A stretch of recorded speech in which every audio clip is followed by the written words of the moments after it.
ಸುಮಾರು ವರ್ಷಗಳಿಂದ ಸ್ವಾಧೀನದಲ್ಲಿದ್ದ ರೈತರಿಗೆ ಸಾಗುವಳಿ ಚೀಟಿ ನೀಡದೆ ಬೆಂಗಳೂರಿನ ಮಾಫಿಯಾದವರಿಗೆ ಸರ್ಕಾರದ ಮಾನದಂಡಗಳನ್ನು ಉಲ್ಲಂಘನೆ ಮಾಡಿ ಸಾಗುವಳಿ ಚೀಟಿ ನೀಡಿರುವ ತಾಲೂಕು ಆಡಳಿತ ವಿರುದ್ಧ ರೈತ ಸಂಘ ನಿನ್ನೆ ಕೊರಟಗೆರೆ ತಾಲೂಕು ಕಚೇರಿ ಮುಂದೆ ಅನಿರ್ದಿಷ್ಟಾವಧಿ ಪ್ರತಿಭಟನೆ ನಡೆಸಿದೆ.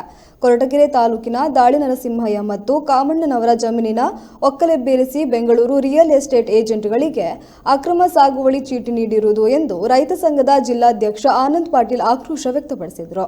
ರಾತ್ರಿಯೂ ರೈತರ ಪ್ರತಿಭಟನೆ ಮುಂದುವರೆದಿದ್ದು, ಸ್ಥಳದಲ್ಲಿ ಅಡುಗೆ ಮಾಡಿಕೊಂಡು ಚಳಿಗಾಳಿಗೂ ಲೆಕ್ಕಿಸದೆ ಕತ್ಲಲ್ಲಿ ಮಹಿಳೆಯರು ಮತ್ತು ಪುಟ್ಟ ಕಂದಮ್ಮ ಪ್ರತಿಭಟನೆಯಲ್ಲಿ ಭಾಗಿಯಾಗಿದ್ದಾರೆ.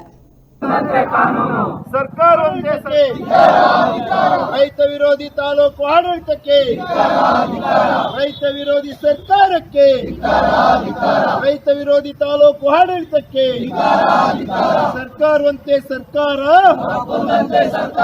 ಕಾನೂನಂತೆ ಕಾನೂನು.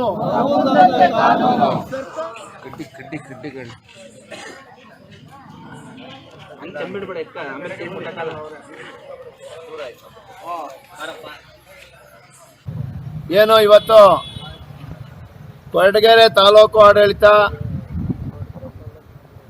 ಕಳೆದ 30-40 ವರ್ಷದಿಂದ ವ್ಯವಸಾಯ ಮಾಡ್ಕೊಂಡು ಆ ಭೂಮಿಯನ್ನೇ ನಂಬ್ಕೊಂಡಿರ್ತಕ್ಕಂಥ ಅಕ್ಕಜಳ್ಳಿ ಸರ್ವೆ ನಂಬರ್ 33ರ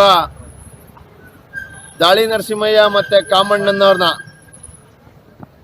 ಒಕ್ಕಲೆಬ್ರಿಸಿ ಯಾರೋ ಬೆಂಗಳೂರಿಂದ ಬರ್ತಕ್ಕಂಥ ಮಾಫಿಯಾದವ್ರಿಗೆ ಸಾಗುವಳಿ ಚೀಟಿಯನ್ನು ಕೊಟ್ಟಿರ್ತಾರೆ. ಆ ಸಾಗುವಳಿ ಚೀಟಿಯನ್ನು ಕೊಡಬೇಕಾದ್ರೆ ಸರ್ಕಾರದ ಎಲ್ಲ ಮಾನದಂಡಗಳನ್ನ ಉಲ್ಲಂಘನೆ ಮಾಡಿ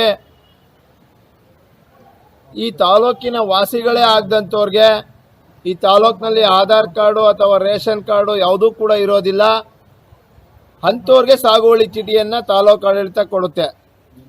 2017ರಲ್ಲಿ ಸಾಗುವಳಿ ಚೀಟಿಯನ್ನು ಕೊಡ್ತಾರೆ. 2018ಕ್ಕೆ ಕಿಮ್ಮತ್ತನ್ನು ಕಟ್ಟಿಸ್ಕೊತಾರೆ. ಅಂದರೆ ಇಲ್ಲೇ ಗೊತ್ತಾಗುತ್ತೆ ಎಷ್ಟರ ಮಟ್ಟಿಗೆ ಅಕ್ರಮವನ್ನು ಮಾಡಿದರೆ. ಈ ತಾಲೂಕು ಆಡಳಿತದ ಅಧಿಕಾರಿಗಳು ಯಾರೋ ಬೆಂಗಳೂರು ರಿಯಲ್ ಎಸ್ಟೇಟ್ ಏಜೆಂಟ್ಗಳ ಎಂಜಲು ಕಾಸಿಗೆ ಯಾವ ರೀತಿ ಕೈ ಚಾಚಿದ್ದಾರೆ ಅಂತೇಳಿ ನಮಗೆ ಅರ್ಥ ಆಗ್ತದೆ.